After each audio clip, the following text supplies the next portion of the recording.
The next thing we want to show you in PWM is the ability to get to lists of patients itself so that you can access clinical data, the ability to enter orders via CPOE, the ability to also enter electronic documentation. So the first place to actually access patients itself is the Inpatient button on the upper right-hand corner.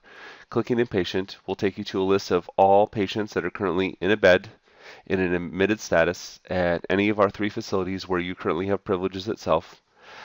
And there are also additional options as well. You can cover for other doctors or for a provider group and see their patients itself, or you can just be set up for yourself. Dr. Hazan, our example here, is only set up to see her patients alone right now. So what it's doing is that it's sorting by facility. Queen of the Valley is the very first facility. If you had patients at Foothill, they would be listed second, and if you have patients at Intercommunity, they would be listed third. Within each facility, the example we see here with Queen of the Valley is that it shows the patient location, the nursing units itself. They are numeric, then alphabetical listing itself. So third floor, fourth floor, fifth floor, sixth floor will show first, and then you'll see the alphabetical units such as CCU and ICU after that. Within each floor, the patients are listed by room number and bed number. That's how the sorting actually takes place itself. So this is accessing patients directly on our inpatient list itself. To access the clinical data, enter CPOE orders, or to do electronic documentation, you take your mouse and click on the patient's name.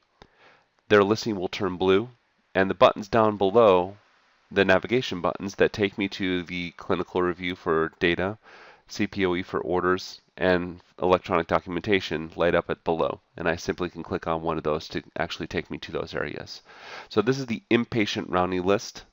The second place we wanted to take you, if I go back to desktop, is emergency. Clicking on emergency takes me to all 3 emergency departments itself. They will be listed here with patients.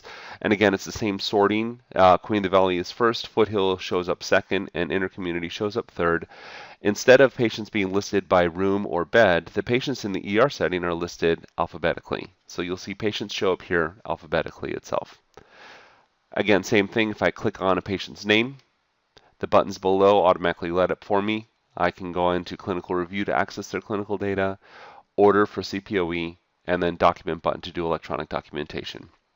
I'm going to go back to desktop one last time, and I just want to show 2 additional things within our inpatient list itself. If I click on inpatient, if there's any patient that is on my list and they don't belong here, scrolling down just slightly, I noticed that patient in 501A, I don't recognize this patient. They may have been added. Maybe it's an order that was entered by a secretary or nurse. So to remove that patient, all you have to do is click this check mark box on the left-hand side of the patient, and over on the right, the remove button automatically lights up for me.